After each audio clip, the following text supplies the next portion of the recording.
ನಮಸ್ಕಾರ ಕರ್ನಾಟಕದ ಸಮಸ್ತ ಜನತೆಗೆ ಸ್ನೇಹಿತರೆ, ಗೃಹಲಕ್ಷ್ಮಿ ಯೋಜನೆಯ ಮತ್ತೊಂದು ಅಪ್ಡೇಟ್ಗೆ ತಮಗೆಲ್ಲರಿಗೂ ಸ್ವಾಗತ ಸುಸ್ವಾಗತ. ನೀವು ನೋಡ್ತಾ ಇದ್ದೀರಾ ಹೊಸ ನೋಡಿ ಯೂಟ್ಯೂಬ್ ಚಾನಲ್ನ. ಸ್ನೇಹಿತರೆ, ಗೃಹಲಕ್ಷ್ಮಿ ಯೋಜನೆಯ 11 ಮತ್ತು 12ನೇ ಕಂತಿನ ಹಣದ ಕುರಿತು ಸಚಿವರಾದಂತಹ ಲಕ್ಷ್ಮೀ ಹೆಬ್ಬಾಳ್ಕರ್ ಅವರು ಒಂದು ಮಾಹಿತಿಯನ್ನು ಕೊಟ್ಟಿದ್ದಾರೆ. ಮತ್ತು ಸ್ನೇಹಿತರೆ, ಸಾಕಷ್ಟು ಫಲಾನುಭವಿಗಳ ಬ್ಯಾಂಕ್ ಖಾತೆಗೆ ಗೃಹಲಕ್ಷ್ಮಿ ಯೋಜನೆಯ ಹಣ ಬಂದಿಲ್ಲ ಅಂತ ಇದ್ರಲ್ಲ, ಅಂಥವ್ರಿಗೂ ಕೂಡ ಒಂದು ಮಾಹಿತಿಯನ್ನು ಕೊಟ್ಟಿದ್ದಾರೆ.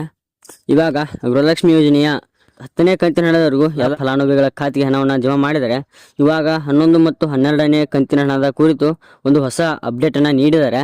ಈ ಒಂದು ಮಾಹಿತಿಯನ್ನು ತಿಳಿಸಿಕೊಡೋಕ್ಕಿಂತ ಮೊದಲು ಇನ್ನೂ ನಮ್ಮ ಚಾನಲ್ಗೆ ಯಾರು ಸಬ್ಸ್ಕ್ರೈಬ್ ಆಗಿಲ್ಲ ನೋಡಿ, ಸಬ್ಸ್ಕ್ರೈಬ್ ಆಗಿ ಬೆಲ್ ಐಕಾನ್ ಆಗಿ ಸೆಟ್ ಮಾಡ್ಕೊಳ್ಳಿ. ಯಾಕಂದರೆ ನಾವು ಇದೇ ಹೊಸ ಥರದ ವಿಡಿಯೋ ಬಿಟ್ಟರು ಕೂಡ ನಿಮಗೆ ನೋಟಿಫಿಕೇಶನ್ ಅಂದರೆ ಮೆಸೇಜ್ ಮೂಲಕ ಬಂದು ತಲುಪುತ್ತದೆ.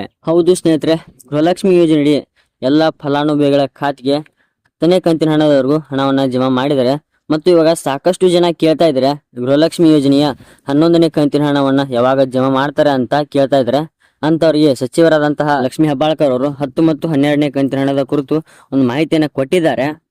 ನೋಡಿ ಸ್ನೇಹಿತರೆ, ಇಲ್ಲಿಯವರೆಗೆ ಸರ್ಕಾರದಿಂದ ಲಕ್ಷ್ಮಿ ಯೋಜನೆ ಮೇ ತಿಂಗಳ ಹಣದವರೆಗೂ ಎಲ್ಲ ಫಲಾನುಭವಿಗಳ ಖಾತೆಗೆ ಹಣವನ್ನು ಜಮಾ ಮಾಡಿದ್ದಾರೆ. ಅಂದರೆ 10ನೇ ಕಂತಿನ ಹಣದವರೆಗೂ ಎಲ್ಲ ಫಲಾನುಭವಿಗಳ ಖಾತೆಗೆ ಹಣವನ್ನು ಜಮಾ ಮಾಡಿದ್ದಾರೆ. ಜೂನ್ ತಿಂಗಳಲ್ಲಿ ಬರಬೇಕಾದಂತಹ ಗೃಹಲಕ್ಷ್ಮಿ ಯೋಜನೆಯ 11ನೇ ಕಂತಿನ ಹಣವನ್ನು ಬದಲಾಗಿ ಜುಲೈ ತಿಂಗಳಲ್ಲಿ ಎಲ್ಲ ಫಲಾನುಭವಿಗಳ ಖಾತೆಗೆ ಹಣವನ್ನು ಜಮಾ ಮಾಡ್ತಾ ಇದ್ದಾರೆ. ಈ ಮಾಹಿತಿಯನ್ನು ಸಚಿವರಾದಂತಹ ಲಕ್ಷ್ಮೀ ಹೆಬ್ಬಾಳ್ಕರ್ ಅವರೇ ನೀಡಿದ್ದಾರೆ ಮತ್ತು ಇದಕ್ಕೆ ಕಾರಣ ಕೂಡ ಹೇಳಿದ್ದಾರೆ. ಜೂನ್ ತಿಂಗಳಲ್ಲಿ ಬರಬೇಕಾದಂತಹ ಗೃಹಲಕ್ಷ್ಮಿ ಯೋಜನೆಯ 11ನೇ ಕಂತಿನ ಹಣ ಜುಲೈ ತಿಂಗಳಲ್ಲಿ ಯಾಕೆ ಬರ್ತಾ ಇದೆ ಅಂತ ನೀವು ಕೇಳಬಹುದು.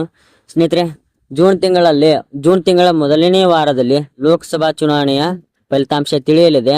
ಆದ ಕಾರಣ ಗೃಹಲಕ್ಷ್ಮಿ ಯೋಜನೆಯ 11ನೇ ಕಂತಿನ ಹಣವನ್ನು ಜೂನ್ ತಿಂಗಳಲ್ಲಿ ಬಿಟ್ಟು ಜುಲೈ ತಿಂಗಳಲ್ಲಿ ಎಲ್ಲ ಫಲಾನುಭವಿಗಳ ಖಾತೆಗೆ ಹಣವನ್ನು ಜಮಾ ಮಾಡ್ತಾ ಇದ್ದಾರೆ. ಸ್ನೇಹಿತರೆ, 12ನೇ ಕಂತಿನ ಹಣವನ್ನು ಆಗಸ್ಟ್ ತಿಂಗಳಲ್ಲಿ ಜಮಾ ಮಾಡ್ತಾ ಇದ್ದಾರೆ. ಮತ್ತು ಸಾಕಷ್ಟು ಫಲಾನುಭವಿಗಳು ಕೇಳ್ತಾ ಇದ್ದಾರೆ ನಮಗೆ ಗೃಹಲಕ್ಷ್ಮಿ ಯೋಜನೆಯ 1 ಮತ್ತು 2ನೇ ಕಂತಿನ ಹಣ ಅಷ್ಟೇ ಬಂದಿದೆ, ಉಳಿದ ಕಂತಿನ ಹಣ ಬಂದಿಲ್ಲ ಅಂತ. ಸ್ನೇಹಿತರೆ, ನೀವು ದಯವಿಟ್ಟು ನಿಮ್ಮ ದಾಖಲೆಗಳನ್ನು ಚೆಕ್ ಮಾಡ್ಕೊಳ್ಳಿ. ಕೆಲವೊಂದಿಷ್ಟು ಫಲಾನುಭವಿಗಳ ದಾಖಲೆಗಳು ತಿಂಗಳಿಂದ ತಿಂಗಳಿಗೆ ಬದಲಾಗ್ತಾ ಇವೆ.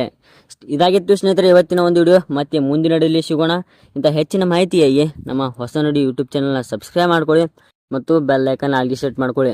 ಯಾಕಂದರೆ ಯಾವುದೇ ಹೊಸ ಥರದ ವಿಡಿಯೋ ಬಿಟ್ಟು ಕೂಡ ನಿಮಗೆ ನೋಟಿಫಿಕೇಶನ್ ಅಂದರೆ ಮೆಸೇಜ್ ಮೂಲಕ ಬಂದು ತಲುಪುತ್ತದೆ.